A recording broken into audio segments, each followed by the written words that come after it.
Mic dia memang macam ni kan. Ini betul ya.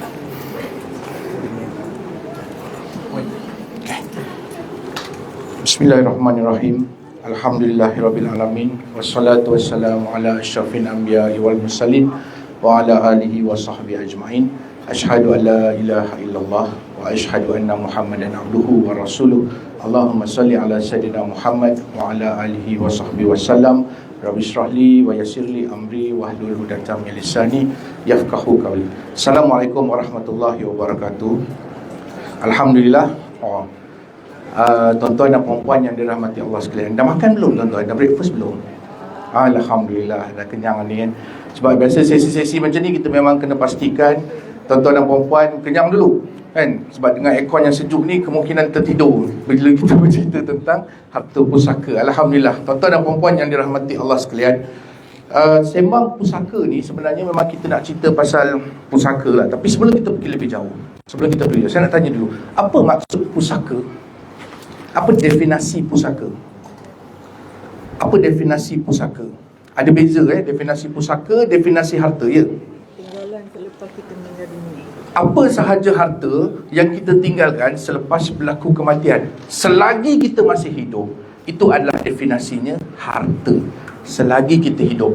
Sebab ada orang pernah jumpa saya, dia kata, Cik Zam, boleh tak halang ayah saya daripada jual rumah pusaka?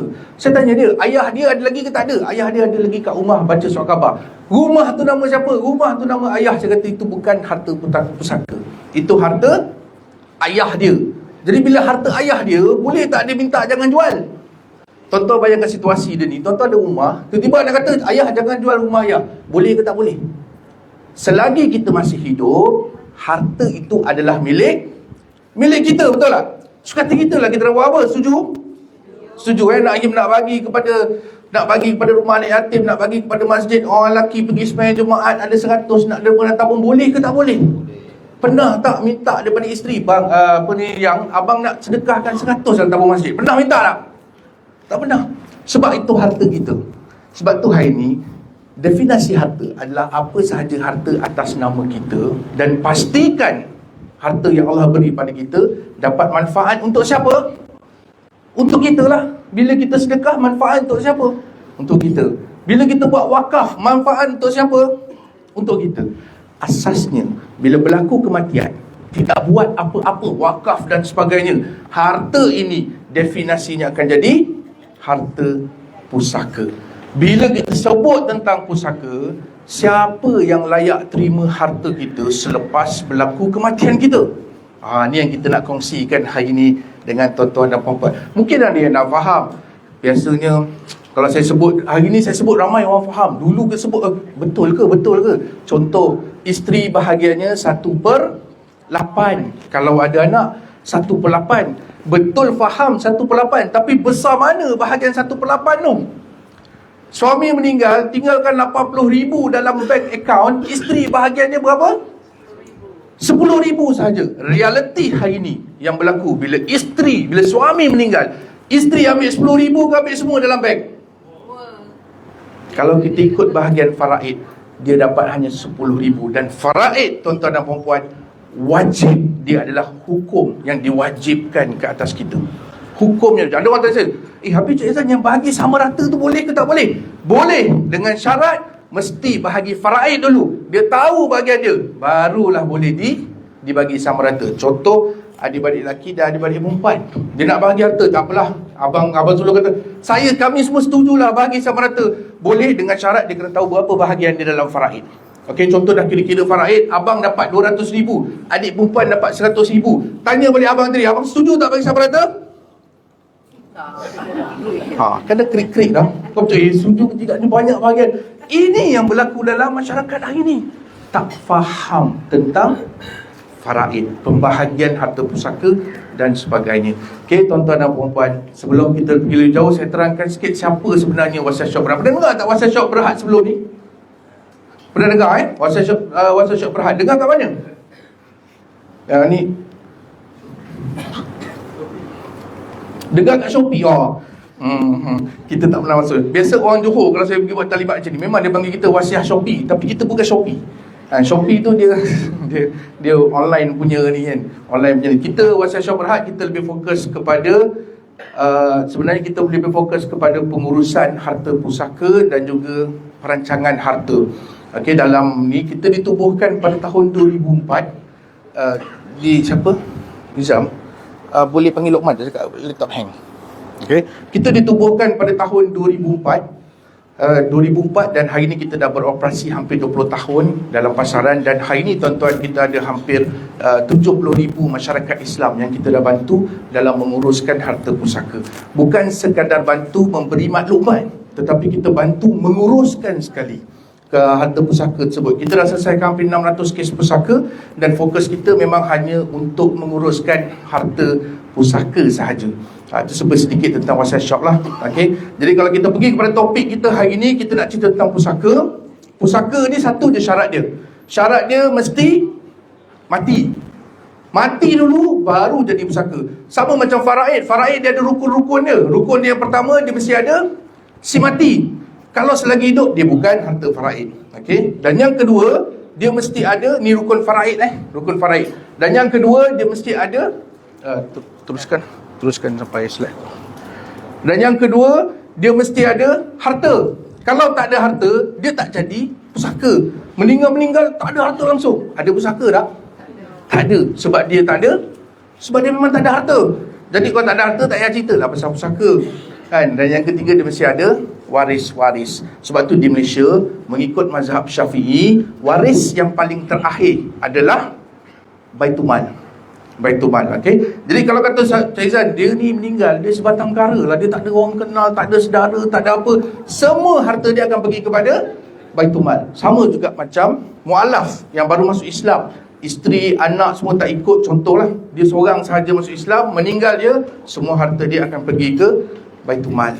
Itu waris-waris yang terakhir lah. Untuk ni bila kita cerita tentang harta ni, masalah pewarisan di Malaysia hari ni tuan-tuan, di Malaysia kita ada hampir 70 bilion harta pusaka yang terbuku. Saya ambil 70 bilion. Ada orang pernah tanya saya, mana dapat angka 70 bilion ni? Sebenarnya di Malaysia tidak ada satu agensi pun yang boleh mengesahkan angka dia hampir 70 bilion. Walaupun statement dalam surat khabar yang terbaru keluar ada hampir 90 bilion harta pusaka yang terbuku, dan 90 bilion, 90% daripada 90 bilion adalah milik orang Islam. Tuan-tuan dan puan-puan yang dirahmati Allah sekalian, kita ni ada panduan tak? Kita ni hidup ni ada panduan tak? Ada. Tapi kenapa kita yang ada masalah dalam pusaka? Dalam pusaka ni bila kita cerita ni, kenapa orang Melayu kita yang ada masalah? Orang Melayu Islam kita yang ada masalah.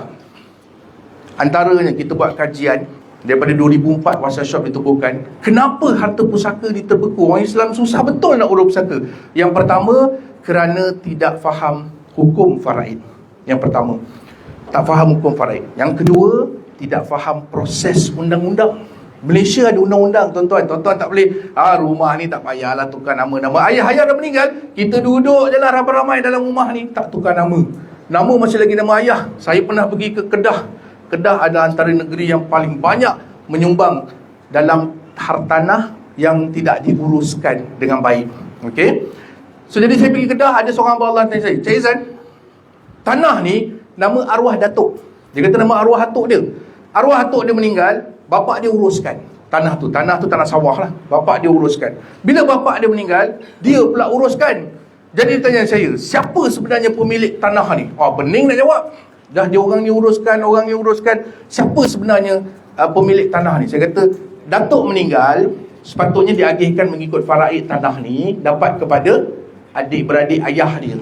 Ni bahagian adik-beradik ayah dia ni. Bila ayah dia uruskan, saya tanya dia, ayah dia uruskan hasil macam mana? Hasil memang tak adalah, memang ayah saya guna semualah. Maksudnya hasil tak bahagi mengikut faraid. Walaupun tanah tu diuruskan, bila tanah pusaka, hasil kena agih ikut faraid. Dia tak uruskan, tak apa, ayah dia meninggal. Jadi dia uruskan. Saya tanya, tuan uruskan hasil bagi macam mana? Tak adalah, saya ikut ayah saya lah. Ayah saya tak agih, saya pun ambil lah semua. Tuan-tuan dan puan-puan, tanah itu adalah tanah pusaka, kena dapat daripada ahli-ahli waris datuk dia. Bukan ahli-ahli waris dia datuk dia. Maknanya dia kena pergi jumpa balik Pak Menakan dia. Tanya Pak Menakan dia, macam mana kita nak uruskan, nak agih ke faraid ke apa? Kalau ayah Pak Menakan dia tahu agak-agak, ayah Pak Menakan dia minta ke tidak? Mesti minta punya. Kan orang tak betul je tak minta. Saya bagi contoh harta pusaka. Saya ambil KWSP. KWSP ada perdama kan? Betul tak? Biasa je isteri letak perdama siapa? Isteri letak nama siapa? Anak. Okey. Suami letak nama siapa? Oh, dia terbalik. Dia ada dia ada. Memang biasa mana-mana saya pergi memang itulah jawapan dia. Dia ada perbezaan sikit antara suami dan isteri. Bila meninggal isteri, bila letak nama anak, maknanya anak akan terima duit KWSP. Penama hanya sebagai pentadbir sahaja, bukan pemilik mutlak. Bila dia dapat, dia kena agih ikut faraid. Bila dia dapat, ada tak bahagian suami tadi tu? Ada. Berapa bahagian suami? 1/6, 1/4. 1/4 kalau ada anak. Kalau tak ada anak, 1/2. Kahwin, tak ada anak, setengah bahagian suami. Beza Isteri tadi saya cerita 1/8 kalau ada anak. Kalau tak ada anak, 1/4. Suami dapat lebih banyak bahagian daripada. Jadi kalau dia elak tak nak bagi suami pun, sebenarnya suami dapat tak? Dapat. Kenapa yang tak nak bagi suami sangat ni? Nak tanya orang perempuan, ibu-ibu ni, kenapa tak nak letak suami sangat? Dia takut. Banyak tak kes kita jumpa yang sekarang ni, isteri dia belum meninggal, hidup-hidup lagi dia kahwin lain. You pernah jumpa tak? Banyak lagi kan. Bermaksud sebenarnya, tak payah tunggu korang meninggal, sekarang pun dia boleh kahwin lain. Betul tak? Cuma mampu tak mampu je lah kan? Itu dah kes lain lah. Tapi kalau tanya saya, suami tetap ada bahagian, anak hanya sebagai penuntut. Saya pernah jumpa seorang hamba Allah, KWSP punya pertama tu letak berapa orang? 4 orang anak. Isteri dia ni, dia letak 4 orang anak. Anak pertama, anak kedua, anak ketiga. Yang bestnya, anak dia semua umur 10 tahun, 8 tahun, 7 tahun. Semua bawah umur. Agak-agak KWSP release tak duit tu pada ada bawah umur? Tak, KWSP tak bagi budak-budak main duit banyak ni kan. Dia memang takkan agihkan kepada anak-anak. Dia tunggu anak ni umur 18 ataupun dah tempoh setahun. Kalau tak ada orang tuntut, boleh datang bawa, dipanggil LA, Letters of Administration, surat kuasa mentadbir ataupun Grant of Probate. Ni kita nak masuk proses undang-undang pula ni. Tapi sebelum itu, kita tengok banyak kes yang berlaku di Malaysia ni disebabkan harta pusaka adik-beradik bertelaga. Saya nak tanya tuan-tuan dan puan-puan yang di depan saya ni, sebenarnya kita ni kerja penat-penat cari harta untuk siapa? Untuk keluarga, untuk isteri kalau saya lah, untuk isteri, untuk anak-anak, untuk keluarga kita dan sebagainya. Tapi bayangkan kalau kita tak uruskan harta kita dengan baik, meninggal, rupanya harta kita ini menjadi punca kepada anak-anak kita pergi bertelagah. Dan yang lagi sedih tuan-tuan, memutuskan silaturahim antara mereka. Kita pernah jumpa satu kes, anak 8 orang. Kalau cerita orang dulu memang anak ramai lah. Orang sekarang ni okey lah, 2 anak, 3 anak. Tapi orang dulu ramai. Mungkin dulu dah kurang sikit kurang sikit hiburan kat TV lah, kat TikTok lah apa kan. Jadi kalau dulu saya pernah jumpa satu kes, 8 orang anak, dia ada 2 camp. Camp A, Camp B. Camp B buat kenduri, Camp A tak datang. Camp A buat kenduri, Camp B tak datang. Kita jumpa banyak berlaku macam dalam masyarakat tuan-tuan.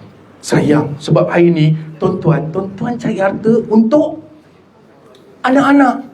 Tapi akhirnya dia menjadi fitnah kepada anak-anak kita sebab memutuskan silaturahim. Inilah kes-kes yang berlaku. Dekat Kelantan ada satu kes, mak saman anak dia kat mahkamah. Ibu ni, kita ni ibu ni, bukan kita lah, ibu-ibu ni saman anak di mahkamah. Logik ke tak logik? Logik ke tak logik? Mak saman kita ni mak kita saman kita kat mahkamah. Tuan-tuan, perkara ini berlaku dalam Malaysia. Disebabkan siapa? Harta yang suami tinggalkan. Bayangkan, agak-agak lepas mak dia saman kat mahkamah tu, dia jumpa mak dia nak makan semeja tak dengan anak dia. Terputus silaturahim.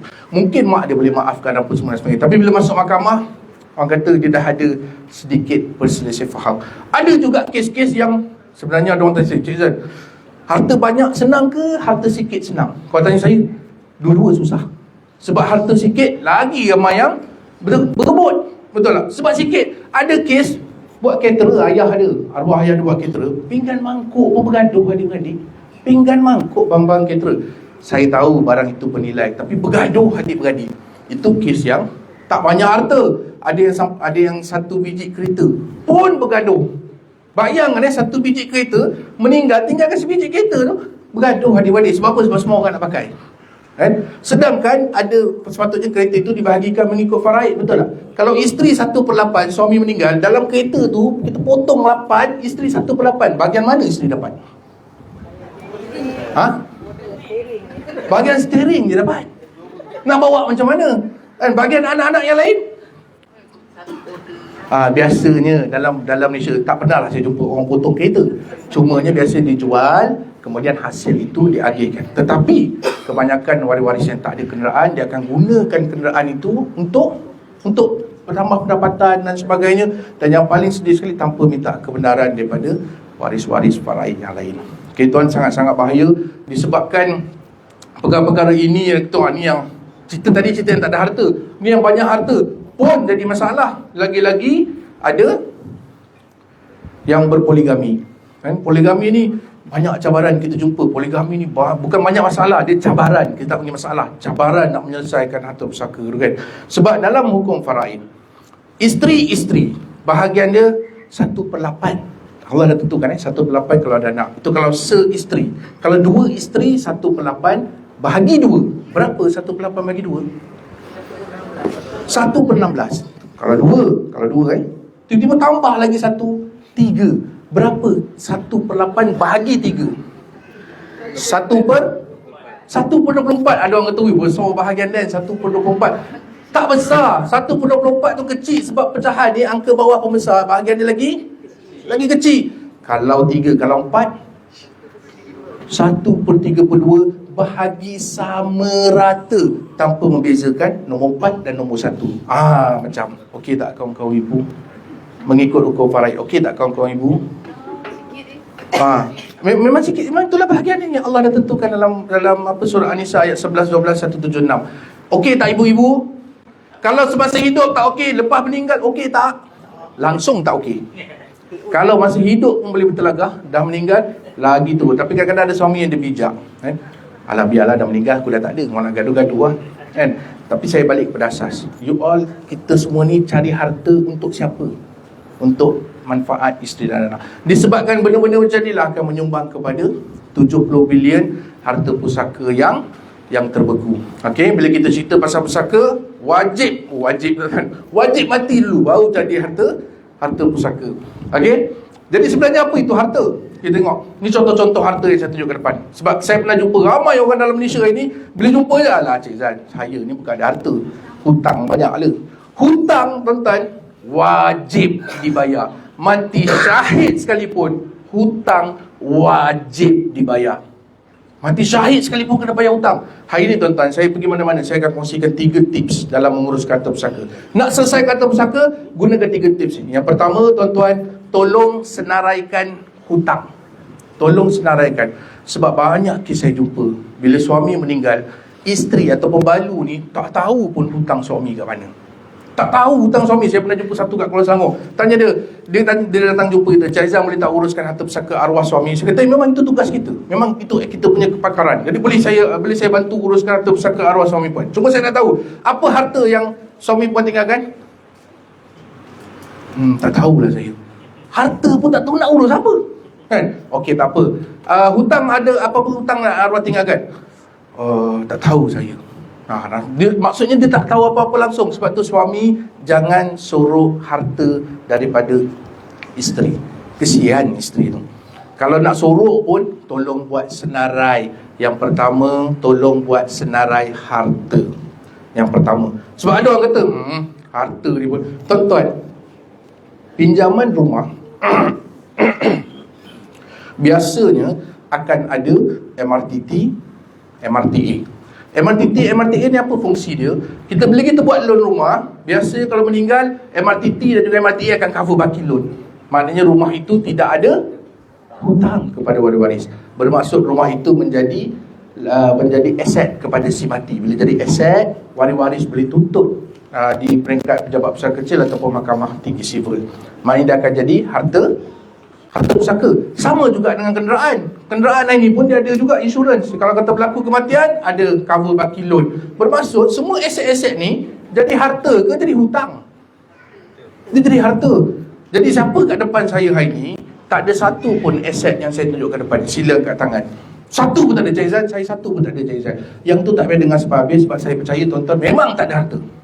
Tapi kalau tuan-tuan ada satu, tolong dengar sampai habis sebab tuan-tuan kena tahu apa akan berlaku pada aset tuan-tuan ini. Siapa yang dapat bahagian daripada aset tuan-tuan ni melalui program ni, insya-Allah.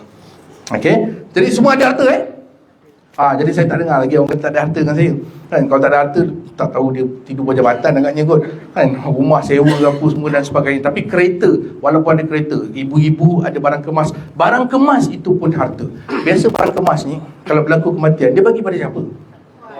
Anak perempuan Kalau ikut hukum dia bagi ikut faraid. Anak lelaki ke anak perempuan yang dapat bagi banyak? Tapi anak lelaki kita nak buat apa pakai barang kemas, betul tak? Buatlah. Tak habis cakap lagi dah bagi idea lah. Kan? Maksudnya anak lelaki kita nak buat apa barang kemas, kita tak pakai pun. Jadi ada setengah-setengah yang kata tak apalah, kami setujulah barang kemas ni semua bagi kepada adik perempuan. Tiba-tiba ada pula orang sebelah yang mencuit. Abang memang tak pakai barang kemas, tapi saya pakai. Jadi abang ambil bagi abang tak nak pakai, tak apa, bagi saya. Siapa orang sebelah tu? Pasangan. Sebab tu dalam menguruskan harta pusaka di peringkat wasiah kami sangat tidak menggalakkan isteri, ipar, duai, apa semua yang tak ada kena-mengena ni jangan masuk campur. Biar adik-beradik dan juga waris-waris sahaja yang ada dalam sesi itu. Sebab biasanya pasangan ini akan menyebabkan keputusan berubah. Daripada apa yang kita setuju, balik rumah, lain pula. Yelah, saya semalam sebelum tidur, daripada saya tidur luar, baik saya bincang kat dalam contohnya begitulah kan. Ini masyarakat orang kita lah. Okey, jadi ini antara aset-aset yang kita ada. Kalau tuan-tuan tak ada, tak apa, tak perlu dengar sampai habis. Okey, siapa sebenarnya yang memiliki aset ni? Tuan-tuan, mengikut hukum faraid dalam surah An-Nisa ayat 11, 12, 176, ada beberapa kategori waris. Antaranya waris, dipanggil waris fardu. Okey, waris fardu ni sebenarnya golongan dia tak banyak. Ada 5 golongan sahaja. Okey, dia ada anak, dia ada isteri, dia ada suami, dia ada ayah, dia ada ibu. Okey, saya kongsi sedikit pembahagian mengikut faraid. Ini just untuk kita sharing lah Okey, bahagian faraid saya kata itu tadi waris fardu. Sebenarnya selain daripada waris fardu, dia ada waris sisi, dia ada waris ganti, dia ada waris asabah. Kalau kita dah cerita faraid, 4 hari 4 malam tak habis. Jadi saya ambil yang waris fardu dulu Waris fardu ni, apa maksud waris fardu? Maksud dia, kalau dia ada, bahagian faraid dia wajib diberi. Kenapa saya sebut wajib? Sebab dia ada hukum. Ada orang bertanya saya, sebut wajib ni, betul ke wajib ni? Boleh rujuk balik surah An-Nisa ayat 11, 12, 176. Okey? Yang pertama, waris fardu adalah ayah si mati. Berapa bahagian ayah si mati ni? 1/6 ataupun asabah. Asabah ni waris yang menghabiskan. Kalau ada baki, dialah yang habiskan. Biasanya waris asabah yang paling kuat adalah anak lelaki. Siapa kat sini ada anak lelaki, insya-Allah selamat. Waris asabah maknanya dia orang lah yang habis kata korang, tak ada orang lain dah. Okey, siapa ada anak lelaki. Tapi kalau siapa tak ada anak lelaki, ada anak perempuan sahaja, waris asabahnya mungkin pergi kepada ayah. Mungkin kepada ayah si mati. Ataupun ayah si mati dah tak ada, sebab faraid ni dia mudah. Kalau dah meninggal, dia tak dapat bahagian. Okey, jangan orang tu dah meninggal, datuk dah meninggal, dapat bahagian, lepas tu berikut waris datuk tu, tak habis cerita tu, 3 hari 4 malam. Jadi dah meninggal, tak ada bahagian. Yang masih hidup sahaja. Jadi ayah, kalau dia ada bahagian 1/6, kadang ada situasi ayah 1/6 plus dengan tambahan dengan asabah, baki daripada harta tersebut kalau kita kira. Okey, itu untuk waris yang pertama. Waris yang kedua adalah ibu si mati. Ibu si mati ni berapa bahagian dia? Sama, 1/6 atau 1/3 atau 1/3 baki. Bahagian ibu. Dalam banyak situasi, jika ada cucu, bahagian ibu adalah 1/6. 1/6. Okey? 1/6 ni 1/6, yang ni 1/6. Kita pergi kepada bahagian isteri. Isteri tadi saya sebut kalau ada anak 1/8. Kalau tak ada anak 1/4 atau sama ada anak atau tidak. 1/8 dengan 1/6, siapa lagi besar? Okey, bahagian ibu ke bahagian isteri lagi besar? Ibu. Bahagian ibu lagi besar. Macam okey tak kawan-kawan isteri sekalian? Ada orang pernah tanya saya, kenapa faraid macam ni Kenapa bahagian ibu lagi besar daripada bahagian saya? Saya yang susah payah dengan suami saya daripada hidup susah, dulu rumah sewa, rumah flat, sekarang saya dah ada banglo apa semua. Ibu-ibu, isteri-isteri yang dirahmati Allah sekalian, sebenarnya engkau orang dapat suami kau orang umur berapa? Saya nak tanya, umur berapa kau dapat? Umur 30 contohlah, 30 jauh sangat lah. 24 lah, masa tu muda, sihat tubuh badan, waras akal fikiran. Tuan-tuan dapat suami segak, bukan main segak lagi tau. Siapa yang segak akan dia daripada kecil? Ibu dia. Sebab tu ibu dia dapat lebih daripada isteri. Okey, kalau ibu dia dah meninggal, ada bahagian tak 1/6? Tak ada. Maknanya isteri, tapi isteri tak tambah bahagian dia kata, oh, ibu dia meninggal, isteri dapatlah sikit 1/4 jadi banyak lagi. Tak.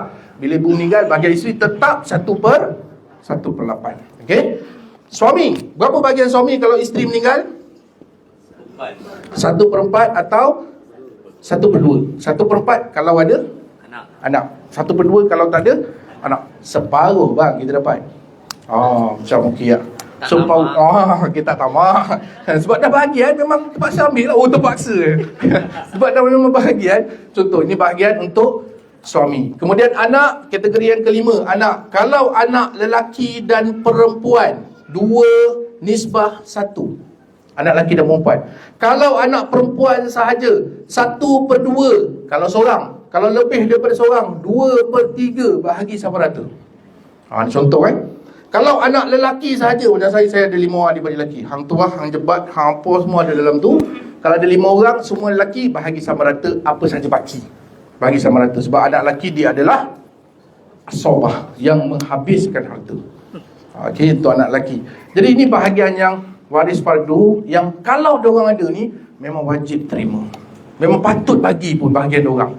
1/6. Tengoklah berapa bahagian dan sebagainya. Ada setengah kes yang kita jumpa, kadang ibu ni dia dapat isteri dapat 1/8. Ada orang tanya saya, macam mana nak dapat isteri nak dapat lebih daripada harta suami? Oh, nak lebih juga. Oh, ingatkan anak je, suami je nak lebih kan? Isteri pun nak lebih. Saya kata boleh, dengan syarat tuntut harta sepencarian. Tuan-tuan perempuan, harta sepencarian bukan automatik, kena tuntut di mahkamah syariah. Jangan meninggal, oh ni harta pencarian saya ya, jangan usik ya. Oh ni harta pencarian. Dah semua jadi harta pencarian. Tak ada pusaka dah tinggal. Semua jadi harta pencarian. Tak, kena tuntut di mahkamah syariah. Dia bukan automatik. Okey. So ini adalah pembahagian asas bagi faraid. Adalah bagi lagi pengiraan dia, waris sisi, waris ganti, ada banyak tapi dia akan base. Tuan-tuan, kalau tuan-tuan nak tahu siapa terima harta pusaka tuan-tuan dan perempuan, hari ini tuan-tuan dan perempuan hadir atas jemputan, betul tak? Yes. Jumpa balik siapa yang jemput tuan-tuan dan perempuan, dia orang boleh kirakan faraid. Penting, sebab tips nombor 3, tolong senaraikan waris-waris faraid. Nak senang urus pusaka, 3. Yang pertama hutang, yang kedua harta, yang ketiga senaraikan waris-waris faraid. Sebab ada kes bila berlaku kematian, tiba-tiba datang waris lain. Okay, pernah tengok tak satu cerita? Cerita tu, cerita tajuk cerita tu Pontianak Menjerit. Pernah cerita tu? Tak pernah kan? Agaknya memang saya seorang je tengok cerita tu agaknya. Tapi cerita ni lama. Cerita ni lama. Bukan zaman baru lah. Lama, zaman senario masa top apa semua kan. Zaman-zaman saya baru naik dulu lah. Cerita Pontianak Menjerit ni, dia meninggal ayah dia. Dia panggil semua anak dia datang satu rumah pusaka. Dia kata syarat dia jangan keluar 30 hari daripada rumah ni. Siapa yang keluar tak dapat harta. Kita biasa tengok cerita orang Melayu macam tu kan. Dan sebenarnya itu adalah pesanan tuan-tuan Ada orang kata saya, boleh tak buat macam tu? Boleh, tak ada masalah. Habis kalau waris tak ikut macam mana? Waris kalau tak ikut, bahagian hak faraid dia wajib diberi, walaupun dia tak ikut pesanan korang. Dia pesanan mengarut dalam rumah tu, lepas tu dalam rumah tu ada Pontianak datang kacau, supaya keluar, waris-waris keluar. Lalu harta pergi pada siapa? Tak tahu pada siapa. Itu jadi masalah. Betul datanglah anak-anak dia, tak mana-mana datang anak dia. Tiba ada seorang isteri daripada Thailand datang. Masa tu yang isteri Thailand tu yang berlakon Sheila Rusli. Dia datang. Lepas tu dia kata, oh, dia isteri baru rupanya. Isteri baru arwah rupanya. Biasa je. Sebab tu dia kata, tolong senaraikan waris faraid. Dibimbangi bila suami meninggal, tiba-tiba datang isteri yang baru. Jadi suami tolong alert. Sebab kalau ada isteri baru, bahagian dia sama dengan isteri lama. Itu bahagian hukum faraid. Okey, jelas tak hukum faraid? Ada orang tanya saya, faraid dulu ke persetujuan waris-waris dulu? Kalau tanya saya, faraid dulu. dah setuju, dah nampak habuan dia, barulah agih mengikut sama rata. Kalau dah nampak bahagian, contoh Azizan, bahagian kamu 400,000, setuju tak nak bagi sama rata? Kalau bagi sama rata kamu dapat 250,000, setuju tak? Saya setuju. Saya setuju bagi sama rata, barulah boleh agih ikut sama rata. Asasnya hukum dulu, baru persetujuan waris. Okey. Tapi hari ni ramai orang kita yang berpesan, rumah ni tolong bagi kepada anak saya yang anak sulung saya. Rumah B tolong bagi pada anak saya yang bongsu. Contoh, maknanya hajat dia, rumah ni nak bagi pada anak-anak tertentu. Ada orang tanya saya, Cik Izam boleh buat tak macam tu? Tuan-tuan, kalau nak merancang harta, buat semasa hidup. Selepas meninggal, tak dapat dia nak nolong, tak boleh rancang dah. Bahagian masing-masing lah kat bawah tu, memang akan jadi faraid. Sebab tu kalau nak rancang semasa hidup, semasa sehat tubuh badan. Itu boleh rancang harta. Buat apa-apa, nak buat wakaf ke, nak buat apa ke, boleh buat semasa hidup. Okey, ni pembagian faraid. Ada soalan tak? Tak ada Alhamdulillah. Clear Okey, kemudian realiti yang kedua yang terpaksa dilalui oleh masyarakat di Malaysia ialah tentang pengurusan harta pusaka di peringkat sivil. Ada orang tanya saya, berlaku kematian, nak pergi sivil dulu ke nak pergi mahkamah syariah dulu? Sebab orang Malaysia tertakluk kepada kedua-dua perundangan. Tuan-tuan, nak cairkan aset, pergi sivil. Maksudnya aset ini daripada nama Azizan nak tukar kepada nama anak-anak, pergi sivil. Tapi nak bahagi harta tu macam mana? Pergi ke syariah. Pening tak? Pening. Ada orang tu, pergi mana satu dulu ni? Saya kata, alah tak payah susah lah, bayar je lah saya 10,000, pandailah saya buat kerja. Kan? Bayar dia 10,000, so kita buat kerja. Contohnya sebab kita bukan company kebajikan, kita memang ada charge kalau ada apa-apa perlukan perkhidmatan kita. Okay? Jadi di Malaysia, orang Islam ataupun orang bukan Islam di semenanjung Malaysia tertakluk di bawah undang-undang sivil, di bawah sama ada Akta Pembahagian Harta Pusaka Kecil 1955 ataupun di bawah Akta Probate dan Pentadbiran 1957. Ada dua dalam sivil. Di Malaysia, yang menguruskan harta pusaka ada tiga je. Ada tiga tempat je. Jangan pergi tempat lain. Okey, ada tiga tempat saja. Yang pertama, pejabat pusaka kecil. Pernah dengar pejabat pusaka kecil Pernah dengar pejabat pusaka kecil. Pejabat pusaka kecil ni kat Melaka kat mana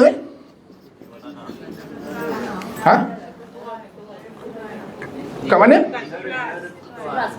Sebelah. Okey. Okey, sebab saya tak tahu, sebab tu saya tanya. Sebab pejabat pusaka kecil ni biasa dia menumpang di pejabat tanah biasanya. Tapi ada setengah kes pejabat pusaka kecil dia ada di Wisma di sini. Tingkat 11 Tingkat 11. Jadi kalau berlaku kematian, boleh suruh waris pergi ke pejabat pusaka kecil tingkat 11 Menara Bangunan Persekutuan. Boleh pergi ke sana. Okey? Boleh pergi ke sana.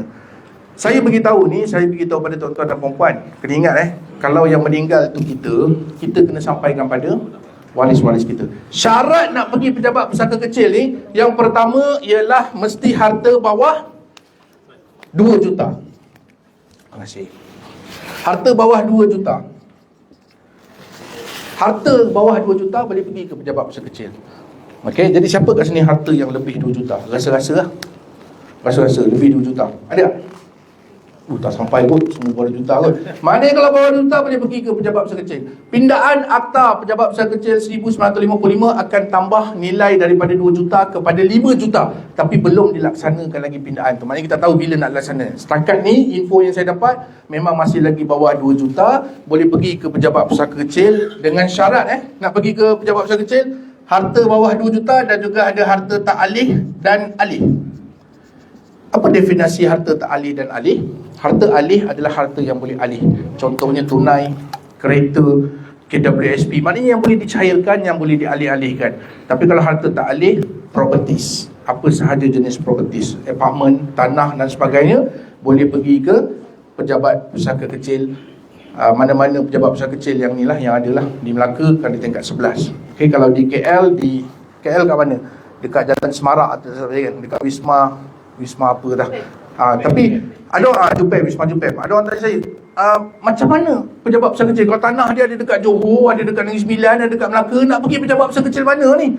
Tengok nilai hartanah yang paling tinggi nilai dia, pergi ke pejabat pusaka sana.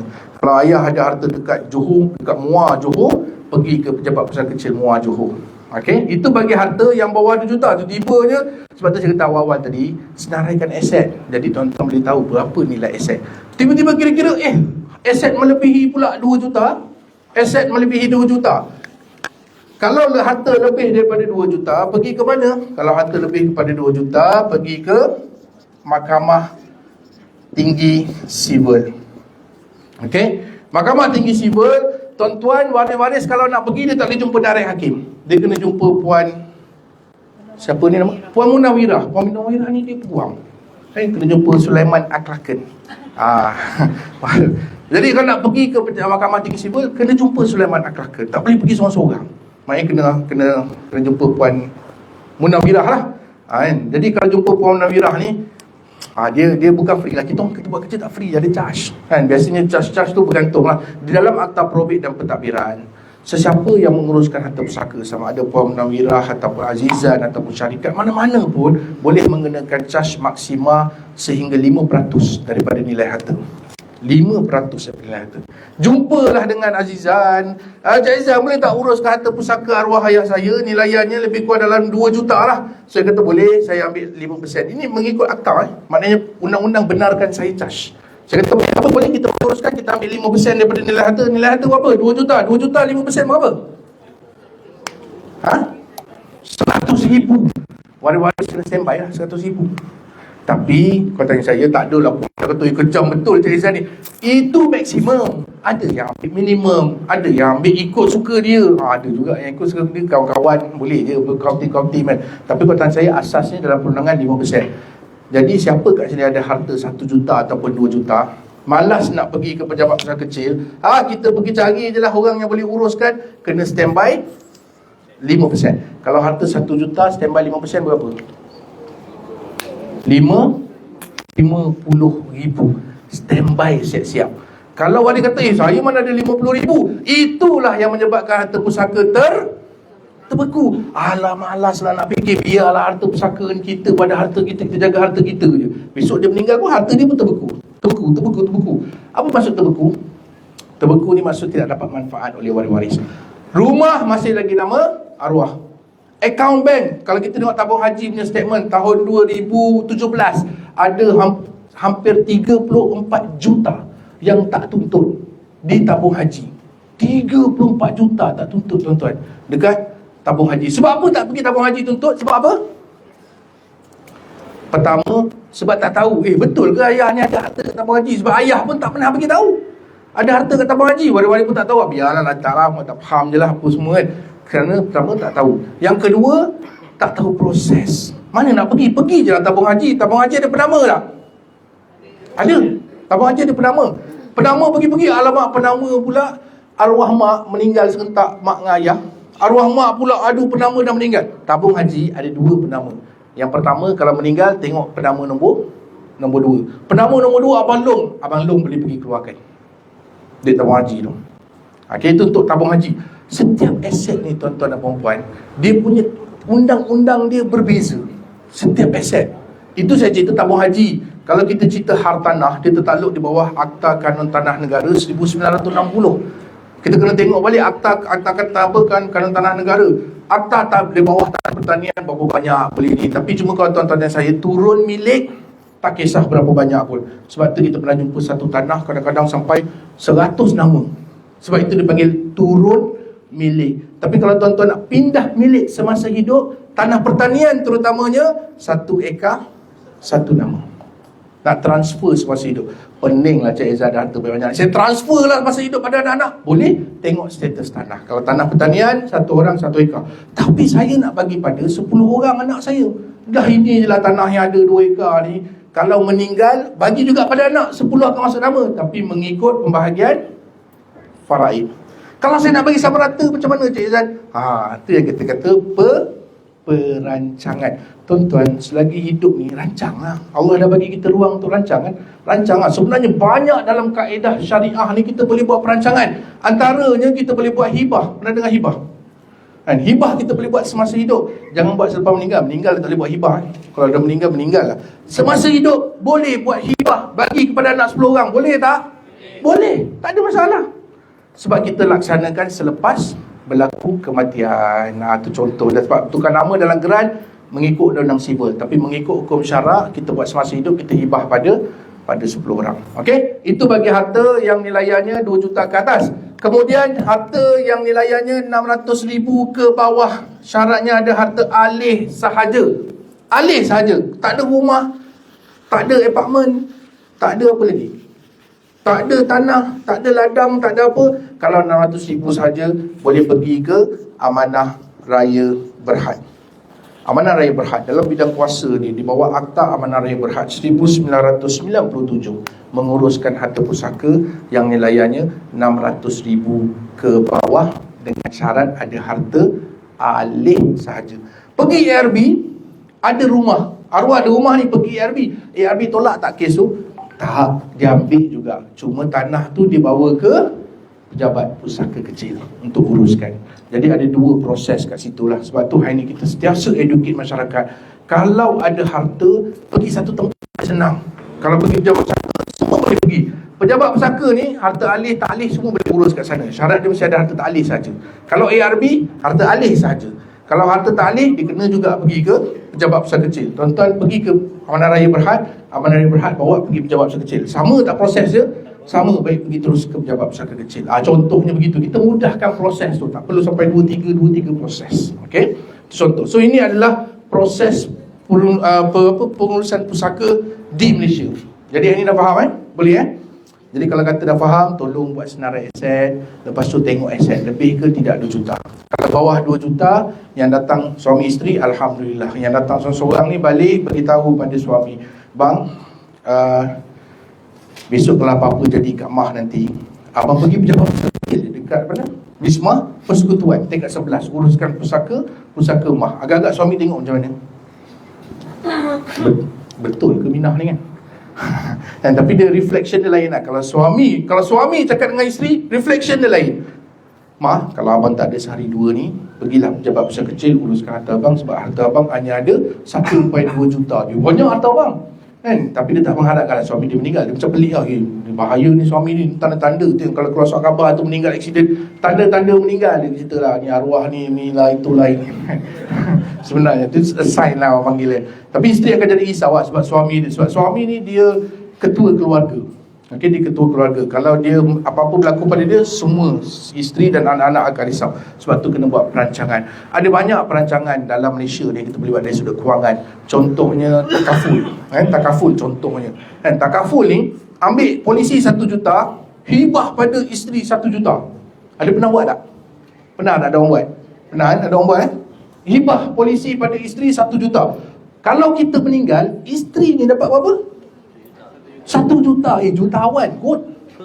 Kita hidup-hidup tak jutawan. Kerja bukan main payah. Kita meninggal, isteri jadi jutawan. Itu bahagian isteri lah kan. Agak-agak 1 juta tu, berapa lama boleh pakai tu? Isteri dapat 1 juta, berapa lama boleh pakai? Amboi, sekejap benar korang. 3 hari dia baginya kan. Agak-agak berapa lama? Setahun? 2 tahun? 3 bulan? 4 bulan?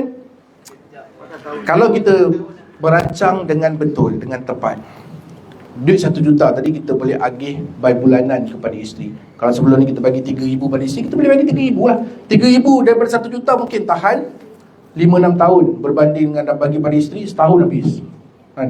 Setahun je tanpa dia belanja, dah habis dah duit rupanya. Contohnya itu bagi 5 juta pun cepat habis kan. Okey, contoh. So ini adalah proses perundangan di Malaysia. Jangan pergi tempat lain. Kalau nak jumpa pergi majlis agama Islam ke apa ke, diorang pun tak boleh buat apa-apa. Pergi kat sini. Cuma untuk orang Islam di Malaysia, ada satu lagi institusi dipanggil Mahkamah Syariah. Mahkamah Syariah akan menentukan pembahagian harta sahaja. Dia boleh tentukan, okey, ini bahagian faraid, ini bahagian faraid, ini hibah, ini wakaf, apa saja boleh Mahkamah Syariah tentukan. Tetapi nak transfer, contohnya Azizan hibah rumah ni pada isteri, nak transfer, dia dah dapat dah bahagian isteri ni. Betul lah, Mahkamah Syariah tentukan rumah ni untuk isteri. Nak transfer ke isteri ni kena lalu proses civil. Dia bukan boleh terus transfer je. Melalui perintah mahkamah syariah, tak boleh pergi pejabat tanah transfer terus. Tak boleh. Pejabat tanah tak terima perintah mahkamah syariah. Kena pergi ke proses civil. Kena lalu proses ni, baru boleh ditransfer ke nama isteri. Senang ke susah proses ni? Nampak semua macam dah start ngantuk ni. Bila kita proses perundangan je mesti start ngantuk, kan? Senang ke susah? Inilah realitinya yang berlaku. Sebab itu, ini juga salah satu punca kenapa harta pusaka terbeku. 70 bilion harta pusaka yang terbeku. Okay? So ni antaranya lah, puncanya lah. Ini dalam akta probate, siapa saja yang menguruskan harta pusaka boleh mengenakan charge maksimal 5%. Bukan saja proses undang-undang. Sebab proses ni undang-undang ni susah lah. Kami yang dalam industri ni, kami terpaksa charge mahal. Kita terpaksa charge mahal kepada waris-waris. Ada beberapa kata, alah tak payah buat lah, biar je lah. Itu yang menyebabkan harta pusaka tak diuruskan dengan baik. Tuan-tuan, di wasiah kita ada bagi perkhidmatan. Tuan-tuan, kita boleh bantu tuan-tuan uruskan pusaka tuan-tuan secara percuma. Secara percuma. Maksudnya charge 5% tu tak ada langsung. Percuma kita bagi. Tapi percuma pada siapa? Percuma pada waris, bukan pada tuan-tuan. Tuan-tuan, Allah bagi harta, tanggungjawab tuan-tuan. Sebab Allah sebut harta ni adalah amanah. Dan Allah sebut lillahi ma fis samawati wa ma fil ardh. Apa sahaja yang di langit dan di bumi semuanya milik Allah. Jadi apa yang dibagi pada kita hari ini adalah amanah. Jadi tuan-tuan kena tanggung amanah. Sebab tu kalau pakai kereta Mercedes, servisnya Mercedes. Kalau pakai kereta kancil, servisnya kancil. Walaupun kat MIT situ ada pameran kancil. So ada pameran kancil kan? Saya tengok ada banyak kancil kat situ. Jadi kalau kata pakai kereta harta sikit, mungkinlah bayarnya sikit. Harta banyak, mungkin dia punya charge lebih mahal. Okey, tapi kita bagi option, kita sediakan pengurusan harta secara percuma kepada waris. Nak tahu macam mana? Nanti jumpa siapa yang bawa tuan-tuan datang sini. Dia boleh ceritakan macam mana nak bantu waris-waris secara percuma. Itu yang kadang-kadang kita tengok ada kes kadang-kadang 50 tahun baru selesai pusaka. 50 tahun tuan-tuan. 50 tahun bukan masa yang sekejap. Kalau berlaku kematian, saya ambil contoh, ayah meninggal, tak diuruskan, pergi pada anak-anak, betul tak? Anak-anak pun tak uruskan. Anak-anak meninggal, pergi pada cucu. Cucu tak uruskan, semua cucu meninggal, pergi pada cicit. Datanglah seorang cicit dia jumpa Cik Izan, boleh tak Cik Izan tolong uruskan arwah moyang saya? Saya tanya dia satu soalan je, kenal waris tak? Daripada moyang ni pergi pada pada datuk-datuk dia, pergi pada pakcik-pakcik dia, kenal waris tak? Banyak sangat Cik Izan, saya pun tak kenal dah waris-waris saya. Saya kata kalau dia pun tak kenal waris-waris dia, macam mana kita nak kenal? Kita lagi tak kenal waris-waris dia. Sebab tu kalau pusaka berlapis ni dia agak sukar untuk uruskan. Saya tak kata tak boleh sukar untuk diuruskan. Sebab tu kena ada family tree. Kita kena lukis dulu, atuk ni meninggal, ada nenek siapa, banyak apa semua. Kita kena buat balik daripada awal. Tapi kalau kita nak urus pusaka, kita kena libatkan semua. Tuan-tuan bayangkan ayah meninggal, ada 4 orang adik-beradik, anak-anak. Okey. Nak uruskan pusaka masa ayah tu meninggal, ada anak-anak, ada seorang isteri. Ada berapa orang waris? 5. Kalau ada anak lelaki, habis kat situ. Ada 5 orang waris. 5 orang waris ni, senang tak nak bincang pusaka? Senang. Seorang meninggal, tak urus ni, seorang meninggal. Yang seorang ni pula, lelaki ni pula, rupanya kahwin 2. Nak cerita lagi rumit lah. Kahwin 2. Dah kahwin 2, ada 6 orang anak. Bila dia meninggal, bahagian dia pergi pada siapa? 2 isteri dan 6 orang anak, 8 orang. 4 campur 8 berapa? 4 campur 8, 12. Kalau 5 korang tak boleh bincang, tak usah cerita 12 orang. Memang lagi tak boleh bincang. Memang susah nak bincang. Sebab tu kadang-kadang bila kita kira faraid berlapis ni, ada sampai 136 orang waris. 136 orang. Kita pun cok, boleh jumpa ke ni? Jumpa memang boleh. Nak uruskan tu, kita nak dapatkan IC diorang. Sebab kalau kita pergi pejabat besar kecil, kita nak dapatkan dokumen-dokumen kan. IC apa semua, boleh bagi kerjasama ke? Seorang dia kata, saya tak nak bagi kerjasama dan saya tak nak campur. Jam. Memang tak boleh buat apa kan? Sebab tu kita nak kena tahu proses. Sebab tu pusaka antara perkara yang perlu disegerakan. Bila berlaku kematian pada anak Adam, perkara pertama yang perlu disegerakan, ke bumi jenazah. Jangan biar jenazah tu begitu kan? Ke bumi jenazah. Yang kedua, bayar hutang-hutang si mati. Dan yang ketiga, uruskan harta pusaka secepat yang mungkin. Ni perkara-perkara yang perlu disegerakan. Bila kita faham bila berlaku kematian, ada kenduri lah yang dibuat biasa oleh waris-waris. Saya tak nak sentuh lah kenduri tu, boleh buat tak boleh buat, jangan cerita lah. Kita cerita ada kenduri lah, biasa ada buat kenduri Buat kenduri waris-waris Waris-waris semua balik tak? Balik. Sebab ayah meninggal, takkan anak tak balik, kecuali anak tu anak kalau dia gaduh ayah pun dia balik lah, ayah dia meninggal lah, contohnya begitulah kan. Semua waris balik. Waktu dia balik tu, itu time sesuai tak nak bincang pusaka? Ya, bubuk merah lagi. Allah, jenazah pun kat sebelah pun nak bincang apa? Ke bumi dulu, jangan bincang jenazah kat sebelah. Ke bumi dulu jenazah. Kemudian kadang kenduri kan biasa 3 hari 3 malam biasanya kan. Hari kedua tu boleh jumpa waris-waris. Okay, kita nak bincang pasal tu pusaka. Mesti ada daripada kata, lek lah, tanah pun merah lagi kan. Dah nak bincang pasal pusaka. Nak tunggu tanah tu tukar colour apa? Sebab memang sampai kiamat tanah tu merah, takkan tukar warna biru hijau. Kalau tanya saya, itu waktu yang sesuai untuk bincang. Sebab kalau semua dah balik, agak senang tak nak jumpa. Tak apalah, kami selalu memang jumpa punya. Okey, raya tahun depan kita bincang, adik-beradik semua kita panggil bincang. Balik 4 orang, seorang tak balik. Aku tak boleh ni turn bini aku tahun ni, jadi aku kena balik belah bini. Tak balik seorang. Boleh bincang tak? Tak boleh. Okey, tak apa, jangan gaduh. Tahun depan balik kita bincang. Tahun depan 3 orang tak balik. Dah tahun lepas belah suami, tahun ni dah belah isteri pula. 3 orang tak balik, 2 orang je balik. Boleh bincang tak? Tak boleh. Tahun depan seorang meninggal aksiden. Bila meninggal aksiden, waris dia kena masuk sekali dalam perbincangan tersebut. So, saya kata kalau 4 orang korang tak boleh bincang, jangan cerita 12 orang. Memang lagi tak boleh bincang. Okey, sebab tu kena bincang awal. Kena bincang perancangannya, kena ada. Ayah ni dah merancang, okey, rumah ni bagi pada anak A, rumah ni bagi pada anak B, rumah ni bagi pada anak C. Okey, anak-anak berkata, okeylah, kami setujulah dengan pembahagian ayah ni. Ayah bukan buat wasiat je, ayah buat hibah kepada anak-anak pula, ataupun kepada isteri pula. Hibah lagi kuat, tuan-tuan. Hibah ni kalau tuan-tuan saya, boleh dicabar tak hibah ni? Di dalam Malaysia, semua benda boleh cabar. Kursi presiden pun boleh cabar.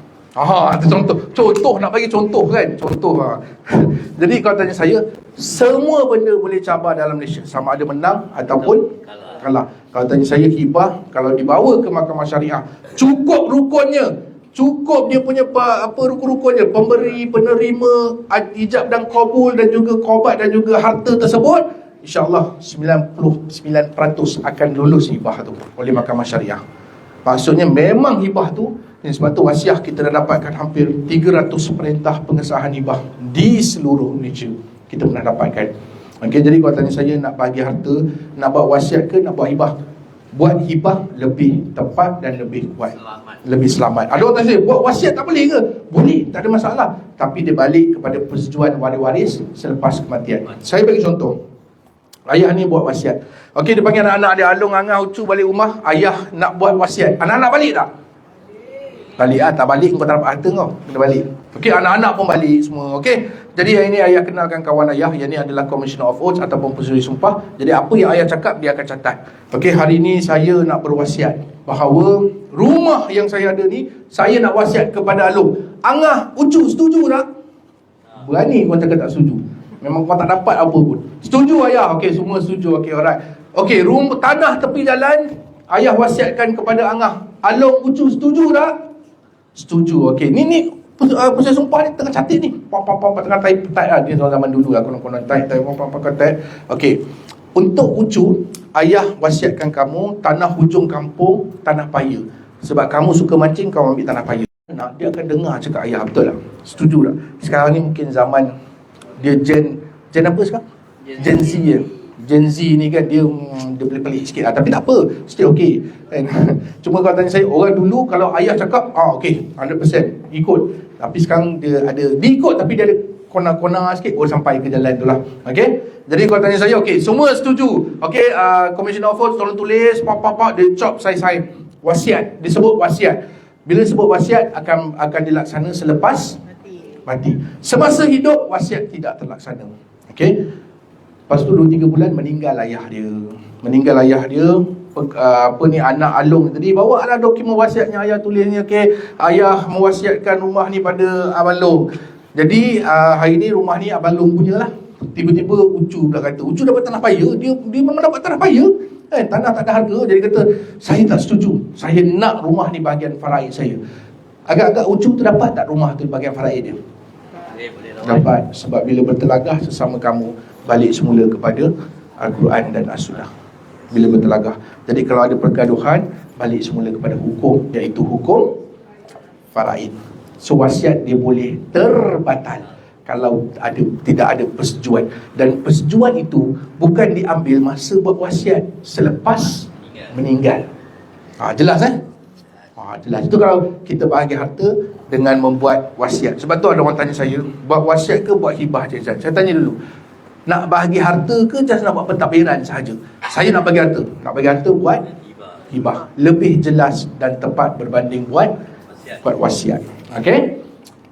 Okey, penama, tadi pun saya dah cerita, penama sebenarnya hanya sebagai pentadbir, dia bukan pemilik harta mutlak. Jadi kalau suami-suami letak penama isteri, isteri tolong bahagikan ikut faraid. Ada orang bertanya saya, KWSP kena bagi faraid ke? Faraid. KWSP memang faraid, tak boleh hibah.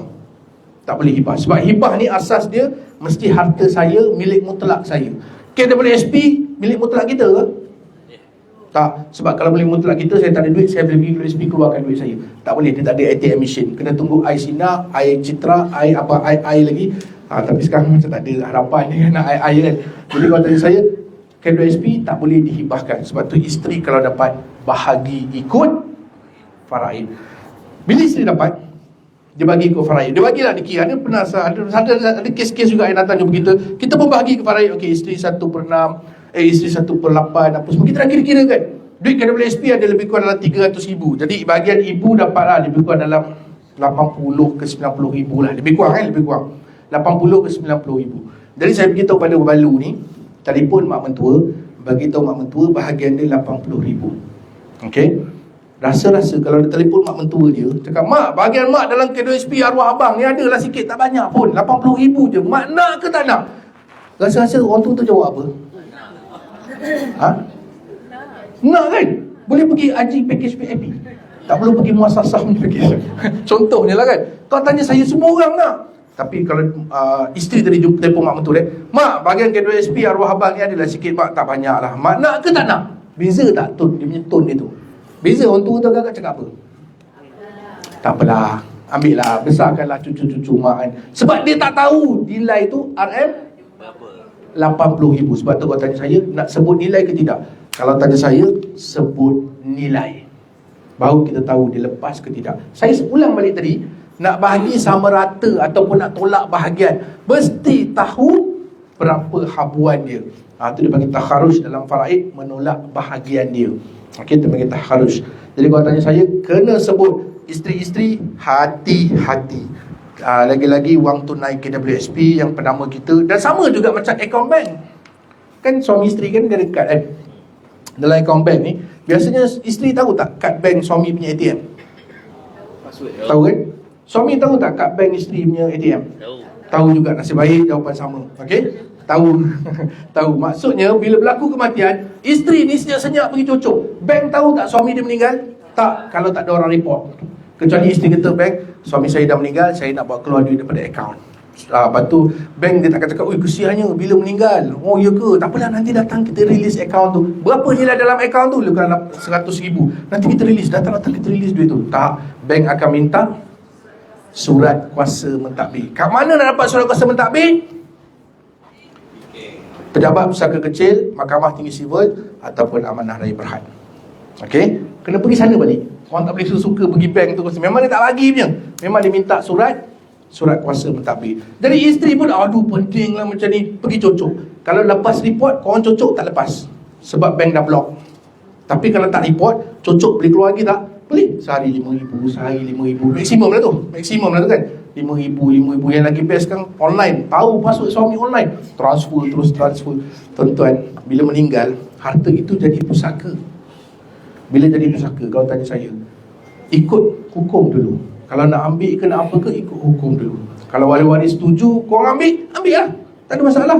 Tapi biasanya waris setuju atau tidak? Kalau duit dia nak bunuh. Tu contohlah kan. Itu yang kalau tanya saya, ikut proses. Ada orang pernah tanya saya, boleh tak saya keluar duit dekat ATM arwah suami saya? Saya kata, no, stop. Arwah ada buat hibah takaful tak? Ada. Pergi ambil duit tu dulu untuk survive sementara kita uruskan pusaka. Sebab tu di WhatsApp Shop kita uruskan pusaka. Paling cepat kita pernah buat sebulan setengah. Paling cepat. Di case to case basis itu paling cepat. Normal average biasanya 3 ke 6 bulan. Paling lambat biasanya setahun. paling lambat setahun lebih macam itulah kan. Itu antara proses yang kita uruskan ni. Jadi untuk setahun survive tu, contohnya boleh gunakan duit hibah takaful. Kalau ada hibah takaful lah. Kalau tak ada, pandai-pandai lah. Kalau tak ada itu yang sebab kadang-kadang isteri ni, payahlah, malas lah nak fikir pasal harta dengan adik-beradik arwah lagi apa semua, ipar duai masuk apa semua, malas nak fikir lah, terus pergi ke sana. Sebab tu kalau saya kita tadi faraid tadi, anak perempuan siapa sini ada anak perempuan? Siapa kat sini ada anak perempuan je?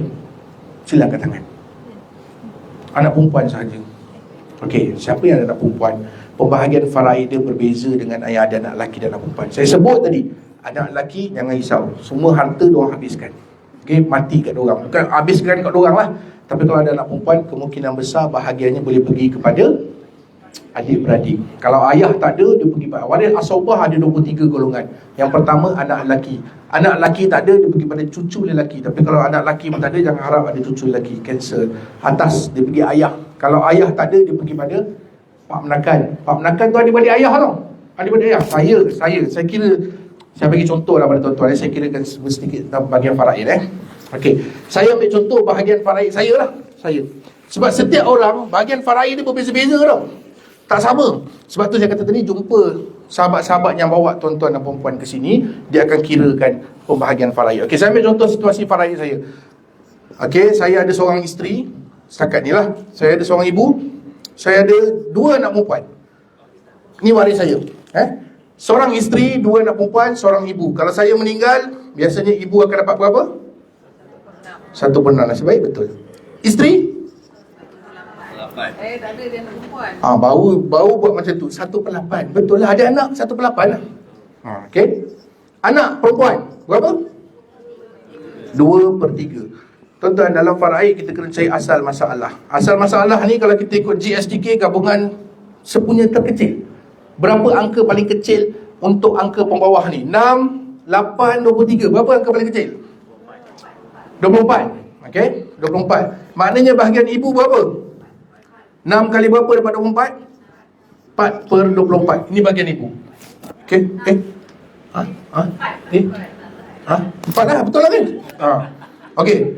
8 berapa dapat 24? 3/24. Okey, bahagian ibu 4/24, bahagian isteri 3/24. Nampak siapa lagi besar Bahagian anak perempuan 3 kali berapa dapat 24? Kali 8 kali 2 16/24. Okey, kira cukup tak 24/24? Dia dapat 23/24. Mana pergi lagi satu ni? Satu ni siapa punya? Ahmad Arbab punya. Satu ni lah dipanggil baki. Dia akan cari waris asobah. Ada ayah tak? Waris asobah tadi saya kata yang first anak lelaki. Anak lelaki tak ada. Cucu lelaki memang tak ada lah. So dia akan pergi pada ayah. Ayah pun tak ada ni. Dia pergi kepada adik-beradik si mati. Tak banyak pun sebenarnya. Dia pergi satu bahagian je. Tapi satu bahagian ni kongsi kepada 4 orang adik-beradik saya yang lelaki. Maksudnya kalau saya berlaku apa-apa pada saya, rumah yang saya ada hari ni akan dibahagikan. Sekarang ni nama saya seorang. Bila saya meninggal, rumah ni dia akan pergi kepada ibu saya, isteri saya, nama dalam rumah dalam geran isteri saya, ibu saya, anak saya dan adik-beradik sebapa. Sebapa dan seibu. Seibu sebapa. Maknanya waris tu berapa orang? Ini 4 orang, ini 2, ini 1, 4, 2, 8 orang waris. Tuan-tuan beli rumah ni memang untuk adik-beradik ke? Sebab tu katanya saya, bila kita tahu hukum faraid, kita tahu apa kita nak rancang. Sebab tu macam saya, apa yang saya buat, rumah ni saya hibah kepada isteri dan anak-anak saya. Sebab saya beli memang untuk diorang. Saya beli untuk diorang. Ada adik-beradik kata, habis kita orang dapat apa? Jangan risau, kalau aku tak ada besok, aku ada KWSP. KWSP tu bagilah ikut faraid. Lebih baik dia ambil tunai daripada dia ambil rumah. Rumah tu memang saya beli memang untuk anak-anak saya. Sebab kalau saya tak ada, saya tahu siapa yang boleh duduk dalam rumah tu. Itu contohnya perancangan.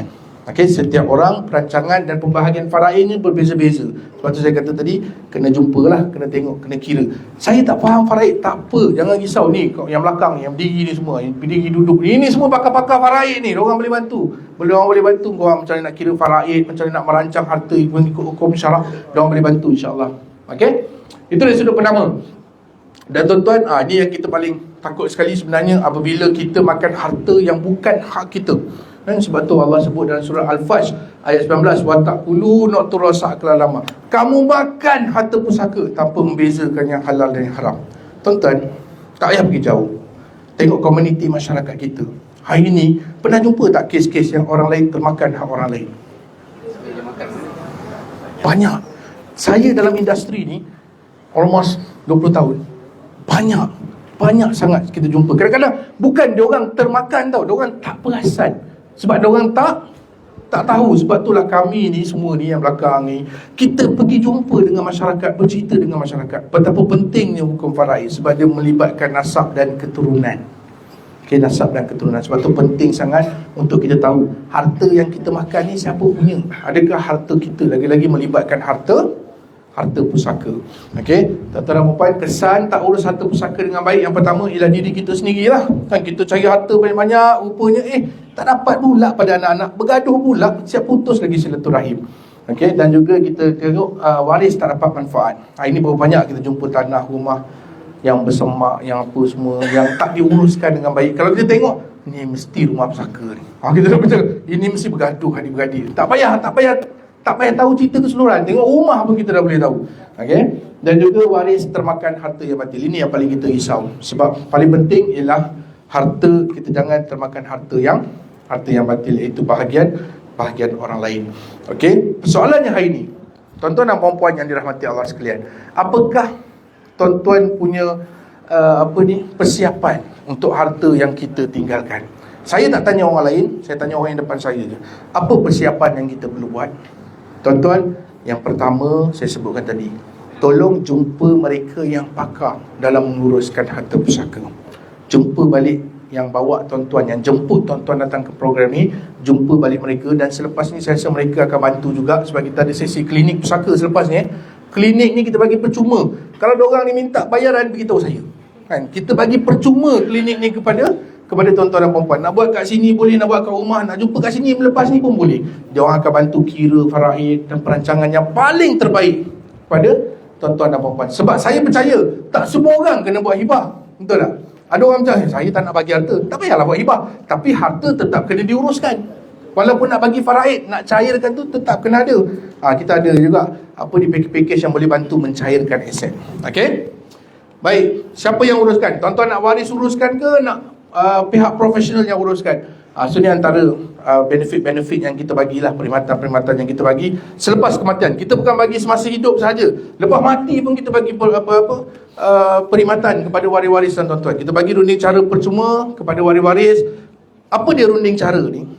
Sebenarnya tuan-tuan, inilah yang kita akan cerita pada waris-waris. Pertama, kita akan kira faraid.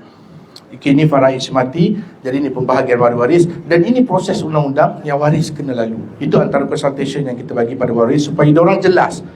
Tuan-tuan, kalau tuan-tuan nak urus pusaka, saya bagi contoh lah. Kalau tuan-tuan ada experience, siapa kat sini ada experience uruskan pusaka? Sila angkat tangan. Ada tak experience? Semua tak ada kan? Okey, kalau kita nak uruskan pusaka, sebenarnya kalau melibatkan wali-waris, contoh Abang Sulong lah. Abang Sulong kata tak apalah, biarlah Abang Long yang berkorban, Abang Long yang uruskan harta ni semua. Agak-agak adik-beradik cakap apa? Berarti orang tua ni kan dia ada agenda ke ni kan? Dia punya style kan. Tapi kalau tanya saya, better ambil pihak ketiga yang tidak ada kena-mengena dengan harta tersebut. Contoh, panggil sahabat-sahabat saya kat belakang. Contoh, panggil saya, Cik Izam boleh tak bagi penerangan? Boleh, sebab saya tak ada kena-mengena pun. Saya tak dapat bahagian faraid pun. Kalau dapat nak bagi, saya terima je. Tapi 20 tahun tak pernah dapat lah, selama 20 tahun. Okey, jadi kalau tanya saya, kita bantu. Sebab kita tak ada manfaat atas harta si mati. Jadi waris-waris dia lebih neutral berbanding dengan Abang Long. Abang Long cakap, okey, rumah ni Abang Long nak uruskan, kena charge lah ni. Abang Long charge RM1,000. Kenapa RM1,000? Bagi resit. Yelah, duit minyak Abang Long apa semua, nak pergi pejabat pusaka, nak pergi buat carian apa semua. Tak ada, bagi resit. Kan susah uruskan. Bagi pihak ketiga, biar kita yang uruskan. Okey, maknanya pihak profesional yang uruskan. Selain daripada itu, kita akan bantu tuntutan harta secara percuma kepada waris. Percuma. 2%, 5% tadi tak wujud. Kita bagi secara percuma kepada waris-waris. Kena faham percuma kepada waris. Kan ada pula yang kau beraduan dengan saya, Cik Izzah cakap percuma, kena bayar pula ni, kenapa? Memang yang kena bayar pemilik harta, tapi waris-waris dapat percuma. Sebab kita ada package macam tabaruk punya package lah. Nanti tuan-tuan boleh dengar cerita daripada sahabat-sahabat saya lah. Okey, last kali, apa itu wasiat? Wasiat ni sebenarnya dari sudut undang-undang sivil, saya sentuh tentang undang-undang sivil, wasiat ni ialah untuk melantik wasi, melantik pentadbir. Kalau tuan-tuan buat wasiat, melantik azizan sebagai pentadbir, maksudnya lepas berlaku kematian, azizan boleh bawa wasiat ni pergi ke Mahkamah Tinggi Sivil Kuala Lumpur untuk dapatkan perintah dipanggil grant of probate. Dan dengan grant of probate, saya boleh pergi bank, pergi cairkan aset semati. Saya boleh pergi JPJ tukar nama kepada nama saya, kereta, contohnya, dengan melalui grant of probate. Okey. Tetapi jika nilai harta bawah 2 juta dan diuruskan di pejabat pusaka kecil, dokumen wasiat ini tidak terguna pakai. Maknanya kalau buat wasiat, tiba-tiba pergi pejabat pusaka kecil, harta bawah 1 juta, saya nak pergi pejabat pusaka, awal kata kita pergi pejabat pusaka kecil lah, dokumen wasiat ini tidak terguna pakai di bawah Akta Pusaka Kecil 1955. Korang buat dokumen ni sekarang semasa hidup, okeylah kita buat dokumen ni 1,200 contohlah, harganya 1,200. Meninggal tak guna pakai sebab pergi ke pejabat pusaka kecil. Jadi kalau tuan-tuan tanya saya, sebenarnya tak semua orang perlu ada pelantikan wasi, tetapi ada yang wajib ada pelantikan wasi. Tengok aset dan tengok nilai harta. Okey. Kalau tanya saya pergi pejabat pusaka kecil, dokumen ini tidak terguna pakai. Sebab tu kalau tanya saya, Cik Zan, saya ni dah buat wasiat.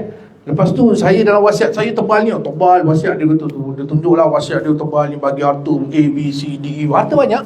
Tapi buat wasiat, last kali dalam wasiat tu ditulis dalam tu klosa, ada satu klosa. Okey, last kali tulis dalam tu, wasiat ini, pembahagian wasiat ini hanya akan terlaksana jika mendapat persetujuan daripada waris-waris selepas kematian.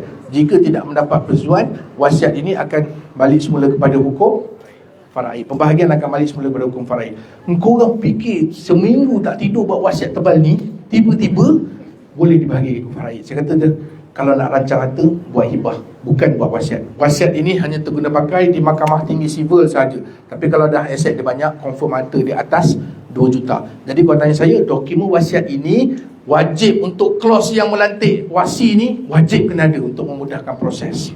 Itu kalau harta yang atas 2 juta. Teknikal ke? Teknikal tak? Teknikal tak? Tak kan? Okey kan? Boleh kan? Boleh faham kan? Alright. Dalam hukum syarak, ada satu lagi dipanggil wasiat 1/3 dalam hukum syarak. Tadi kita cerita undang-undang sivil. Ada satu lagi wasiat mengikut hukum syarak, iaitu bagi harta kepada bukan waris. Maksimum 1/3. Siapa bukan waris? Isteri waris tak? Isteri waris. Anak-anak waris tak?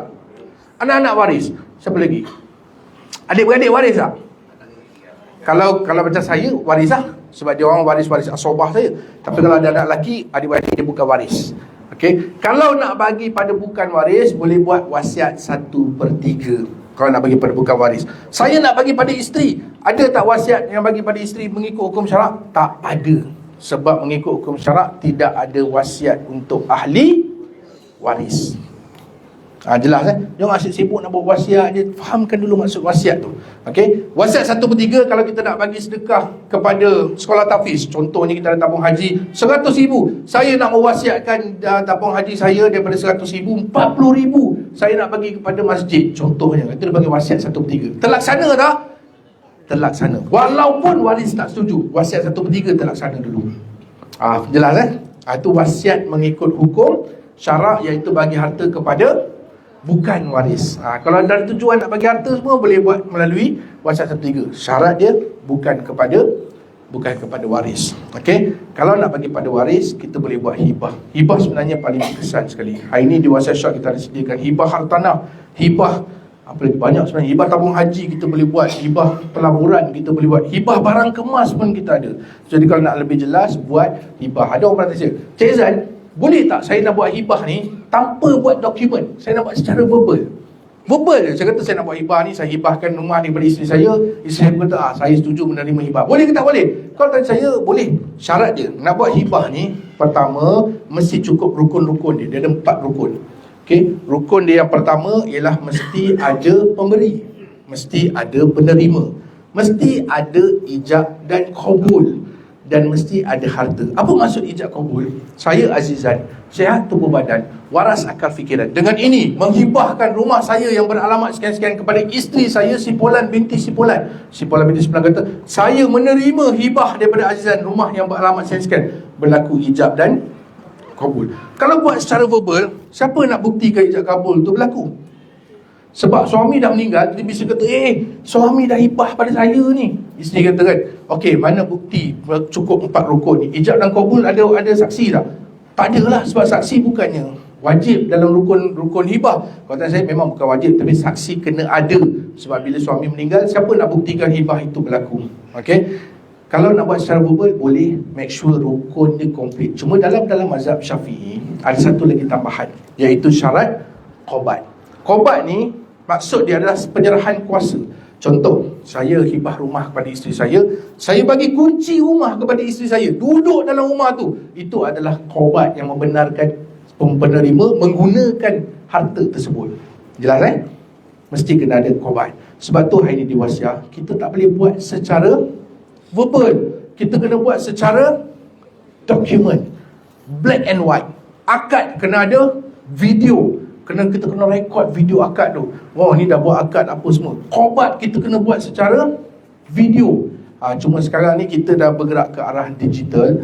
So kita ada perkenalkan hibah digital, iaitu hibah usrah HDD. Maknanya hibah itu dibuat secara digital. Maknanya tak perlu lagi dah buat video lah apa semua. Buat melalui dalam sistem je dah settle hibah tu.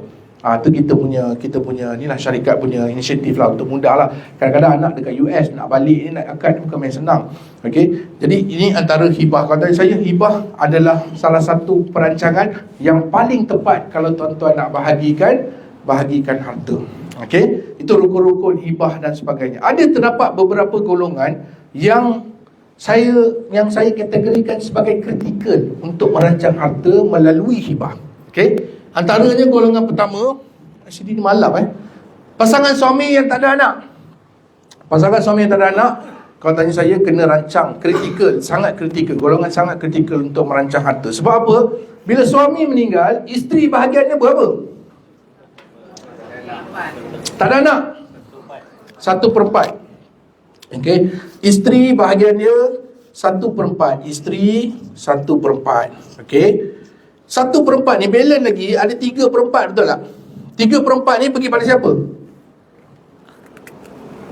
Dia pergi pada belah suami, sama ada adik-beradik suami, ayah suami. Ayah suami ni ayah mertua kita lah, ayah mertua ataupun ipar kita, ataupun ipar kita, adik-beradik suami. Ada satu kes saya jumpa kat Penang, makcik ni dia kahwin, dia memang tak ada anak dengan suami dia. Bila suami dia meninggal, bahagian dia 1/4, bahagian 3/4 ni dia pergi pada adik ipar dia, iaitu adik arwah. Seorang dia tinggal, lain semua dah tak ada. So dia pergi pada adik ipar dia. Adik ipar dia ni ada bahagian 3/4. Besar ke kecil? 3/4. Besar bahagian 3/4. Kalau ikut persentage, berapa persen ni? Ikut persentage 75%.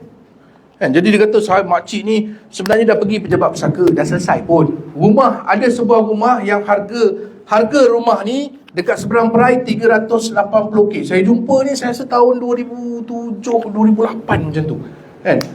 Harga rumah tu 380k. Harga rumah 380 pada waktu itu. Jadi bila berlaku kematian pada suami, bahagian dia dalam rumah ni 1/4, 3/4. Dia tanya kepada kita, macam mana saya nak dapat semua bahagian dalam rumah ni? Saya kata, makcik ada telefon tak di ipar makcik minta dia lepaskan hak dia? Sebenarnya dalam faraid boleh melepaskan hak dia. Contohnya dia sebut dia takharusan, dia lepaskan hak dia. Pernah telefon dia?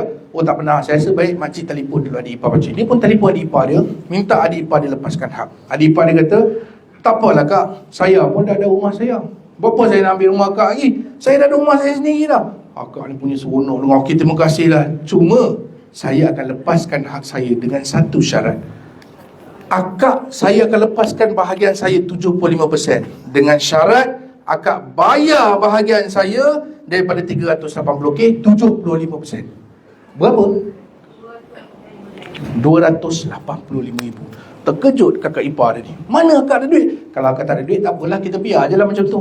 Boleh tak akak tu nak duduk rumah tu? Boleh. Duduk je lah 1/4. Ni, duduk sini je. Jangan masuk bahagian orang lain. Tu bahagian faraid orang lain. Kalau nak masuk kena minta kebenaran daripada adik ipar dia. Oh tak jadi, saya kata macam ni lah, nak mudah, jual, dapat duit, beli rumah lain. Tu solution. Tapi makcik dia kata, makcik sebenarnya bukan tak nak jual. Orang perempuan ni value dia lain tau. Makcik bukan tak nak jual, sebenarnya rumah ni ada banyak kenangan dengan pakcik. Kadang-kadang tidur nampak pakcik, pada pakcik dah meninggal nampak pakcik. Tapi bayangan itu hanya orang perempuan saja yang ada. Orang lelaki tak ada bayangan tu. Beza beza. Orang lelaki dia memang tak ada bayangan tu. Dia memang lepas meninggal 3 hari okey, kehidupan perlu diteruskan. Tu orang lelaki punya style kan. Dia lepas habis kenduri tu macam come on lah, move on lah kan. Orang lelaki dia agak mudah sikit lah berbanding orang perempuan. Saya kata makcik tak ada pilihan, makcik kena jual rumah tu. Kalaulah suami dia buat hibah rumah ni, contohlah suami dia hibahkan rumah ni pada isteri dia, lepas tu aset-aset yang lain biarlah faraid, tak ada masalah pun. Tapi sekurang-kurangnya dia ada tempat tinggal. Sekurang-kurangnya daripada jadi macam ni, makcik tu nak kena beli rumah lain. Rumah dah harga berapa dah, dia dapat pembahagian dia berapa ratus ribu je. Contohnya lah. Jadi kat sini sebab tu saya kata tadi, golongan kritikal. Kalau suami isteri kahwin, tak ada anak, kalau tanya saya, memang kena rancang harta pusaka. Okey? Golongan yang kedua adalah pasangan yang punya anak perempuan sahaja. Sebab macam situasi saya tadi, saya faham juga tuan-tuan yang anak perempuan, sama, kita sama sekapal. Saya faham, saya beli rumah ni, saya kerja penat-penat, memang saya nak bagi anak saya pun, supaya saya tak ada besok diorang ada tempat tinggal. Jadi kalau kita rancang harta, kita buat hibah dan sebagainya, tak adalah pergi kepada adik-beradik. Ada seorang hamba Allah pernah tanya saya, Cik Zizan, kalau macam tu, kita buat hibah ni, kita lari daripada hukum faraid. Pernah dengar tak orang tanya itu? Saya macam, terkejut, soalan cukup emas ni kan. Dia kata, kalau buat hibah, maksudnya lari daripada faraid lah. Saya kata dia, tuan, kita buat hibah ni semasa hidup. Selagi kita hidup, harta tu siapa punya? Kita punya. Suka hati kita nak buat apa? Aku punya. Betul tak? Betul saya kata tadi, nak sedekah duit kat masjid, pernah tanya isteri tak? Tak pernah. Sebab itu duit kita, manfaat untuk kita. Selagi kita hidup, harta itu bukan harta faraid. Faraid, dia akan jadi harta faraid apabila cukup rukun-rukunnya. Yang pertama mesti ada si mati, yang kedua mesti ada harta, yang ketiga mesti ada waris. Barulah wujud hukum faraid tadi. Selagi korang hidup, korang buatlah benda atas harta ni. Hibah dibuat semasa hidup. Dia bukan dibuat selepas mati. Selepas mati tak boleh buat apa-apa dah. Sama macam wakaf. Saya bagi contoh wakaf. Kita buat wakaf, rumah ni, tanah ni kita wakafkan kepada Majlis Agama Islam Negeri Melaka, kan? Bila meninggal, tanah wakaf tadi jadi pusaka tak? Tak. Sebab dia dah jadi milik Majlis Agama Islam Melaka. So kalau macam tu, buat wakaf pun larilah daripada faraid. Betul tak? Jadi kalau tanya saya, selagi hidup, buatlah apa pun asalkan milik kita. Janganlah hibah harta orang lain, itu tak boleh. Saya ada sahabat Allah tu, saya nak hibahkan ni, cerita hibah-hibah sampai kat saya dokumen, rupanya rumah isteri dia. Saya kata, tuan, ini rumah ni isteri punya, bukan tuan punya. Tuan tak boleh buat hibah. Sebab yang boleh buat hibah siapa? Isteri dia. Lepas tu tak tahulah dia bincang macam mana dengan isteri dia, paksa apa tak tahulah. Tapi hibah dia tak boleh dipaksa. Okey, mesti buat atas secara sukarela. Dan buat hibah mesti waktu sehat tubuh badan. Kalau dah terbaring, Cik Zan, ayah saya tu sebenarnya tak sihat, dah 2 bulan terbaring aja, cakap pun tak faham, minum susu pakai tiup, boleh buat hibah tak? Kalau tanya saya, tak boleh. Buat mesti waktu sehat tubuh badan, waras akal fikiran. Okey, sebab tu kalau nak buat, kena buat sekarang. Okey. Kemudian seterusnya pasal individu yang ada anak angkat. Sebab anak angkat memang tak ada bahagian dalam faraid. Okey, 1 sen pun tak ada. Dia jumpa 1 sen bawah bantal, dia tak boleh ambil. Itu adalah harta pusaka, bukan bahagian dia. Siapa yang ada anak angkat, dia boleh buat kaedah hibah. Hibah ni definisi dia hadiah atas dasar kasih sayang, pemberian atas dasar kasih sayang tanpa mengharapkan sebarang balasan. Dia boleh buat hibah kepada anak angkat dia. Okey, kemudian seterusnya individu yang berpoligami, yang bijak pandai ni, bijak sini, bijak sana, bijak situ, bijak sinun. Tu kalau 4 orang lah. Okey, kena rancang harta. Sebab kalau tak rancang, memang masalah. Saya bagi contoh orang yang berpoligami, kahwin dengan isteri pertama 30 tahun. Biasanya kalau dia suami ni senang, dia tengok ekonomi dia. Kalau ekonomi dia baik tu, ada can tu kan. Kahwin nombor 2 contohnya kan. Kahwin nombor 2, belikan isteri nombor 2 rumah teres. Contoh, rumah pertama dapat banglo, nombor 2 dapat rumah teres. Lepas tu sedap-sedap kahwin pula nombor 3. Contohnya lah, ni bukan orang sini, orang ganda. Okey, dia kahwin pula dengan bini nombor 3. Kahwin dengan bini nombor 3, belikan rumah apartment kan, diam-diam kahwin nombor 4, full apa kota, kahwin nombor 4 belikan kondominium. Okay, semua atas nama arwah. Bila arwah meninggal, tuan-tuan nak bayangkan, saya nak bagi situasi macam mana kita nak uruskan harta dia. Rumah banglo, isteri pertama ada hak berapa tadi? Kalau kahwin 4, 1/32. Rumah banglo, isteri pertama 1/32, isteri kedua 1/32, isteri ketiga sama, isteri keempat sama. Tuan-tuan bayangkan rumah banglo ni, isteri 4 orang dapat 1/32. Boleh bincang ke tak boleh bincang? Memang tak boleh bincang. Sebab tu katanya saya, yang bijak sana, bijak sini, bijak situ semua tu, tolong rancang harta. Isteri pertama hibahkan banglo tadi tu, isteri kedua hibahkan rumah teres, isteri ketiga bagi apartmen yang dia dah beli kan tu kan, isteri keempat bagi kondo pada isteri keempat. Adil ke tak adil? Adil ni dia tak semestinya sama rata. Adil ni kena pada tempatnya. Okey, maknanya isteri nombor 4 baru 2 tahun kahwin, layalah dapat kondominium yang harga lebih kurang 230,000. Tapi sekarang kondo mahal kat KL. Okey, tak jumpa harga dah 200,000. Alright, kemudian seterusnya, pasangan yang punya anak perempuan dan anak lelaki yang nak bagi sama rata. Bagi sama rata boleh kaedah hibah. Kemudian individu yang tidak berkahwin ataupun senang cerita yang memang sampai ke sudah tak berkahwin lah. Biasanya yang tak berkahwin ni, kalau perempuan saya ambil situasi kalau perempuan, dia beza tau perempuan dengan lelaki ni. Lelaki ni umur 40, dia saham dia ada, masih lagi boleh jual lah. Cerita dia senang, ayat mudahnya gitu. Tinggi, saham dia tinggi. Tapi perempuan ni kalau umur dia 40, dia saham dia makin lama makin susut nilai. Okey. Jadi biasanya yang tak kahwin ni, dia akan ada anak saudara dia yang dia ambil macam anak dia sendiri. Kadang-kadang dia ada ambil anak angkat yang dia bela macam anak dia sendiri. Kalau dia sayang pada mereka-mereka ni, boleh buat kaedah hibah. Sebab kalau faraid, memang diorang ni takkan dapat bahagian dalam harta pusaka kita. Okey. Kemudian individu yang berkahwin semula. Ini berkahwin semula ni kategori dia berbeza pula. Sebab di Malaysia ni dia ada beberapa, pernah dengar tak Persatuan Ibu Tunggal? Pernah dengar kan? Banyak dalam Malaysia kan? Pernah dengar tak Persatuan Bapa Tunggal? Tak pernah. Sebab apa tak pernah dengar? Boleh berdikari bapa. Sebab diorang tak sempat masuk persatuan, tak sempat tunggal. Kehidupan perlu diteruskan. Minggu depan, bulan depan, dah ada calon pengganti. Contohnya. Sebab tu jangan jumpa. Ni kategori berkahwin semula. Kahwin semula, kadang-kadang ayah ni dia kahwin semula dalam keadaan dia kahwin dengan isteri yang lebih muda daripada anak-anak. Saya nak tanya anak-anak ni, kalau dalam situasi tu, korang dalam situasi tu, apa yang korang rasa tentang mak tiri yang baru ni? Rampas harta. Amboi. Begitu terus kan, merampas harta. Itu yang ada dalam kepala otak kita lah, apa semua. Tapi kalau tanya saya, kesian dekat ayah, sebab ayah dah tak ada orang jaga. Kalau korang tak mampu jaga ayah, bagi orang lain jaga. Tu ayat dia untuk ayah kan. Senang. Senang. Ya, betul. Kalau tak boleh jaga, bagi orang lain jaga. Okey, contohnya lah. Alright. Jadi kalau meninggal lah ayah tadi tu, agak-agak ibu tiri tu macam mana? Ada satu kes saya pernah jumpa, ibu tiri dia kena halau keluar rumah. Dia cakap, saya memang dah tahu dah perempuan ni memang nak harta, saya dah halau dia rumah, keluar rumah. Saya tanya dia, masa halau tu ada bagi tak bahagian isteri dia? Tak ada. Pergi cari dia balik, bagi bahagian dia 1/8. Walaupun dia kahwin tak ada anak, tapi arwah ada anak, bahagian isteri tetap 1/8. Saya kata dia pergi cari dia balik, bagi bahagian 1/8. Lepas tu boleh halau dia balik. Kalau selagi tak bagi bahagian 1/8, korang kena jawab esok di hadapan Allah, sebab korang makan hak orang lain. Bagi bahagian dia dulu. Saya tak jumpa dah mati saya. Pandai-pandai siapa suruh kau halau, tanyalah dulu kau nak halau kan. Maksudnya nampak advice daripada pakar dulu. Contohnya begitu. Jadi kalau tanya saya, dalam banyak kes, situasi tu memang bertelagah antara anak dan juga ibu tiri ni tadi. So boleh buat hibah suami-suami lah yang masih hidup lah, yang dah meninggal tak boleh buat apa lah. Suami isteri yang beli rumah secara bersama. Ni banyak ni. Siapa kat sini beli rumah joint? Bukan joint loan, joint name. Beli rumah joint name secara bersama. Rumah nama isteri dan suami.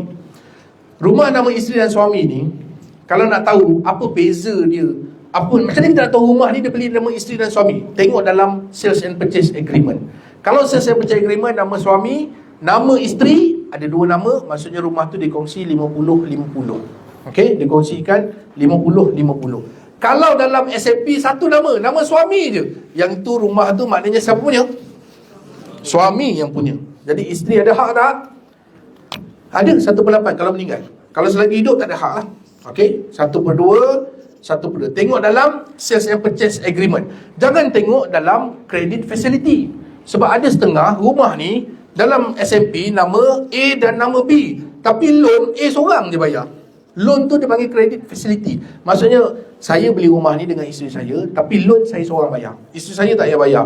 So kalau meninggal, isteri ada bahagian setengah kat sini. Okay, jangan tengok loan facilities, tengok kepada sales and purchase agreement. Dalam situasi ni, kalau meninggal suami, bahagian suami ni dah jadi bahagian isteri ke ataupun faraid? Faraid, dia bukan bahagian isteri. Sebab ada setengah orang berpendapat bahawa tak apa, senang, nanti kalau meninggal isteri dapat rumah tu 100%. No, setengah akan jadi faraid. Dan kalau saya, situasi saya, dia akan bahagi kepada 8 orang waris saya tadi. Kalau dalam situasi saya tadilah, faraid saya. Okay, jadi kalau tanya saya, situasi untuk orang yang boleh bersama ni, suami hibah pada isteri, isteri hibah pada suami, settle. Kalau salah seorang meninggal, rumah tu jadi milik seorang. Okay, kalau rasa macam takut kerja sama-sama, saya macam mana kalau meninggal serentak je, takut benar meninggal serentak, tak apa. Buat perancangan rumah ni, bahagian suami bagi pada anak, isteri bagi pada anak. Jadi kalau meninggal dua-dua serentak, rumah bagi pada anak. Okay, itu kalau dalam situasi nak meninggal serentak lah. Okay. Sebab kadang-kadang orang tanya soalan, memang situasi tu memang berbeza kan.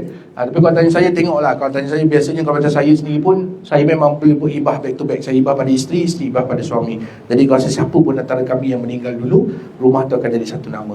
Untuk yang joint name, saya pernah jumpa rumah yang joint 4 orang pun ada juga. Sebab rumah sekarang mahal kan. Bila mahal, dia masuk nama 4 nama, loan dia 4 bayar. Ni 1,000. So, canggih betul sekarang ya. Tapi kalau seorang meninggal, masalah, jam rumah tu. Sebab seorang tu kena agih pula pada waris-waris dia. Kalau seorang tu ada 4 orang waris, meninggal seorang 4 orang, dah jadi 3 campur 4, 7. Kalau seorang lagi meninggal, ada 4 orang waris, jadi 7 campur 4, 11. Susah betul nak urus rumah macam tu.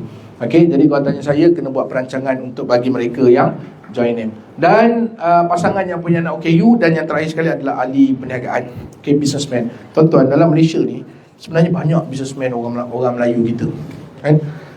Walaupun ni gurau walaupun tak istiar tu, sebenarnya banyak businessman dekat Malaysia ni sebenarnya. Tapi kebanyakan kita jumpa businessman ni, dia ada satu masalah.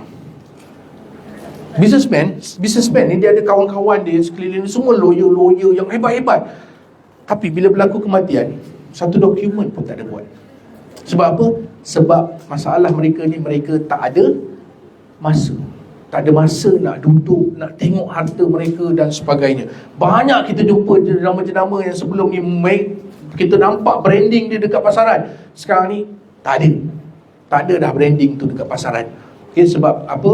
Sebab tiada pewarisan perniagaan. Bagi mereka yang ada perniagaan, ada bisnes, ada banyak cara you all nak wariskan perniagaan kepada waris-waris.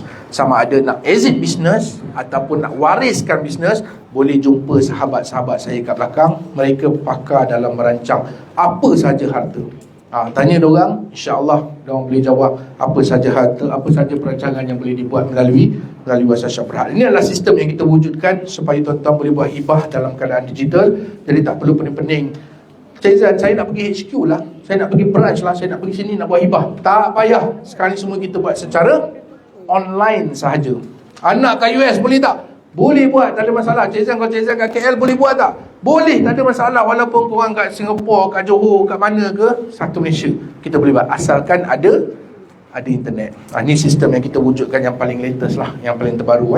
Jadi ada soalan tak? Saya rasa saya dah, kalau tak ada soalan, Alhamdulillah.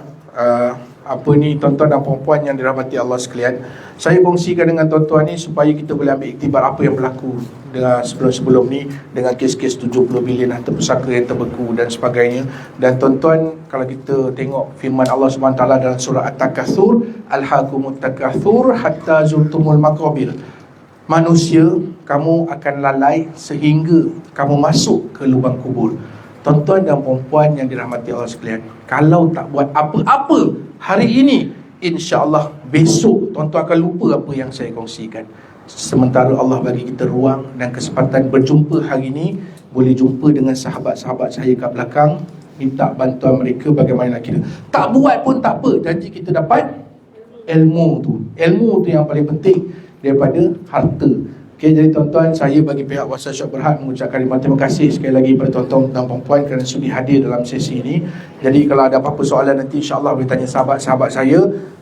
Semua yang baik datang daripada Allah Subhanahu Wa Taala, segala yang kurang datang daripada diri saya sendiri. Aku qauli hadza wa astaghfiruhu wa lakum wa billahi taufiq wal hidayah. Wassalamualaikum warahmatullahi wabarakatuh. Mana di moderator?